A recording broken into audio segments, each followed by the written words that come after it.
Today we are going to derive the various equations for projectile motion. So we know an object that is in flight after being thrown or projected is called a projectile. Now when it is moving in a projectile path, okay, we don't know the path of that body actually. If this is x-axis and if this is y-axis, a projectile is thrown at an angle theta with the x-axis and the initial velocity of the particle is u, of the projectile is u. So if we have a vector v, we can resolve into two components x and y. If this angle is theta, this component near to the angle will be v cos theta and the opposite, the other component will be v sin theta. So here velocity along x, that is ux, initial velocity along x component, ux is equal to u cos theta. Similarly, uy is equal to u sin theta. And also we know, once we have given a velocity in this direction, after that the body is acted only by gravitational force, which is in the y direction. Gravitational force is acting along the y direction. So there is no any force along the x direction. So there is no acceleration in that direction. So ax will be equal to 0. And we know acceleration along the y direction ay is equal to minus g. Because that the body is acting by only the gravitational force. So its acceleration along y will be acceleration due to gravity. Now we know the three kinematic equations of motion. First equation, v is equal to u plus at. Second equation, s is equal to ut plus half at square. And the third equation, v square is equal to u square plus 2as. We are not using here. So we need only these two equations here. Now for these two equations, we can write the corresponding terms in x component and y component. So for this equation, along x direction, vx is equal to ux plus axt. But we know ax equal to 0. So this term is not there. And ux is equal to u cos theta. So vx is equal to ux cos theta. That is the, u cos theta. U cos theta. Vx is equal to ux, which is equal to u cos theta. So Vx is equal to u cos theta. This is equation number 1. Now along the y direction, Vy is equal to uy plus ayt. So Vy is equal to uy, that is u sin theta, plus ayt. Ay is minus g, so minus gt. This is equation number 2. Now the second equation, for s is equal to ut plus half at square, we can form two different components along x, that is x is equal to ut plus half at square, that is uxt plus half axt square. But as earlier ax is equal to 0, so this term is not there. X is equal to ux, that is u cos theta into t. This is equation number 3. Now along y direction, y is equal to uyt plus half ayt square. So y is equal to uy, that is u sin theta t, and ay is minus g, so minus half gt square. This is equation number 4. All these 4 equations we can rewrite and keep together because our further derivations are based on this 4 basic equations. Okay. So first equation, Vx is equal to u cos theta, and the second equation, Vy is equal to u sin theta minus gt, and the third equation is x is equal to u cos theta t And the fourth equation is y is equal to u sin theta t minus half g t square. Now we got all the four equations here. Now using these four equations, we can derive or further different terms. First one, equation of path. We are trying to identify the path of a projectile or the path in which a projectile motion takes place. Okay. So for that, actually we need the path of that projectile, isn't it? So for path, we need x and y. The combination of x and y will give the path of the motion, isn't it? So we have to combine equation 3 and equation 4 together. Either we can substitute x into y, otherwise y into x. Both will give the same result. Now from equation 3 we will be finding time and can be substituted in equation 4. That is easy here, that's why. So from equation 3 is x equal to u cos theta t. So t is equal to x divided by u cos theta. Okay. And we can substitute that in equation 4. So equation 4 gives y is equal to u sin theta into t. T is x divided by u cos theta. Then minus half g t square. T square means x square. X square divided by u square cos square theta. Now we can simplify this equation. Here this u and this u will cancel and sin by cos is tan. So y is equal to tan theta into x minus half g divided by u square cos square theta x square. This is equation number 5. When we see this equation, it is of the form y is equal to ax plus bx square, where a and b are constants, that is a equal to tan theta and b equal to g divided by 2u square cos square theta. So this equation y equal to ax plus bx square is the equation of a parabola. So from this we can conclude that the projectile motion is of the shape of a parabola, or the path of the projectile is a parabola. Now second, we can derive the time for the projectile to reach the maximum height. So we can complete this diagram.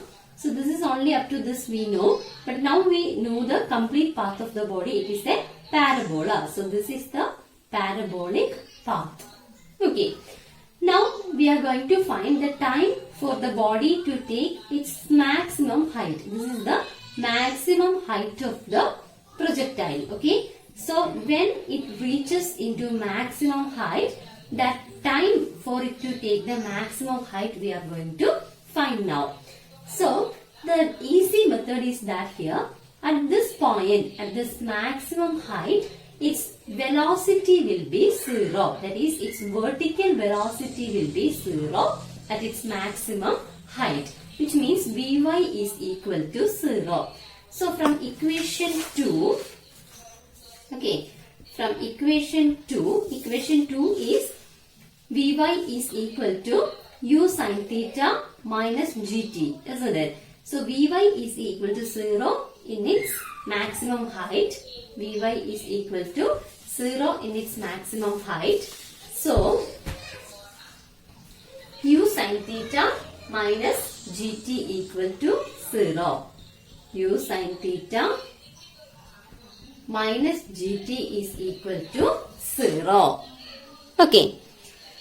Now from this we need the expression for time, and here time will be the time for maximum height. So u sin theta is equal to g tm. T is equal to tm for maximum height. Otherwise tm is equal to u sine theta divided by g. Tm is equal to u sine theta divided by g. This is the time needed to reach the maximum height. Okay. Equation number 6. Time to reach the maximum height. Now next we are going to find the total time taken by the body for its complete motion. That means to reach at the other end. That the time needed to reach at the other end. That means this much time. Okay, the total time taken by the body. That is time of flight. So time of flight we are represented by using capital letter T. Now from this parabolic path we can understand that when it reaches at the other end, that means at complete motion, its y will be 0. Its y component will be 0 at this point. Okay, when it completes its motion, its y component will be 0. So we can take the equation for y component, that is the fourth equation. Okay, so fourth equation is this one, y equal to u sine theta t minus half gt square. So y equal to 0 for its complete motion. So 0 is equal to u sine theta t minus half g t square. Here t is equal to capital T, that is the total time of the time of flight of the body. So half g t square is equal to u sine theta into t. This term I have taken to the other side. Now t and t will cancel. So t is equal to 2u sine theta divided by g. T is equal to 2u sine theta by g. This is equation number 7. From this 2 we can see that t for half of its motion is u sine theta by g, and the time for its complete motion is 2u sine theta by g. Okay, double time is needed for its complete motion than that of the half the time needed for its half motion. Okay, so now we got the equation for time of flight also. Now maximum height, the expression for maximum height we can derive now. Okay, already we got the time for maximum height. Now we are going to derive the distance for its maximum height, the expression for maximum height. That means here we need the y component, because maximum height means that is along y axis. Y axis. So we need the equation for y here. Okay, the equation for y, that is the fourth equation again. Y is equal to u sine theta t minus half gt square. But we have the equation for its corresponding time also. Okay, so from equation 4, y is the maximum height. Now we can write as hm, maximum height, is equal to u sine theta into t. Now the time is tm, the time for maximum height, minus half g t m square. Now we can substitute for tm. So from this equation number 6, tm is equal to u sine theta by g. U sine theta by g. Tm is equal to u sine theta by g, that we can substitute here. So hm is equal to u sine theta into tm, that is u sine theta divided by g, minus half g into tm square, that is u square sine square theta by g square. Okay, now here u sine theta into u sine theta, that is equal to u square sine square theta divided by g, minus half into this g and this g will cancel, u square sine square theta by g. So now we can solve this. U square sine square theta by g minus half u square sine square theta by g, that is equal to hm is equal to u square sine square theta divided by 2g. So this is the equation for the maximum height of a projectile in a projectile motion. That is equation number 8. Okay, the equation for maximum height of a projectile hm is equal to u square sine square theta by 2g. Okay. Now, the equation for horizontal range. Horizontal range means the maximum distance up to that a projectile can move. That is known as the range of a projectile. Okay. So, range means from its initial position, what is the maximum distance that projectile can move. That is known as horizontal range and is represented by capital letter R. Now, from this figure we can see that R, the horizontal range is along the x-axis, along the x component. So from this, the equation for x we need, that is equation number 3. So from equation number 3, x is equal to u cos theta t.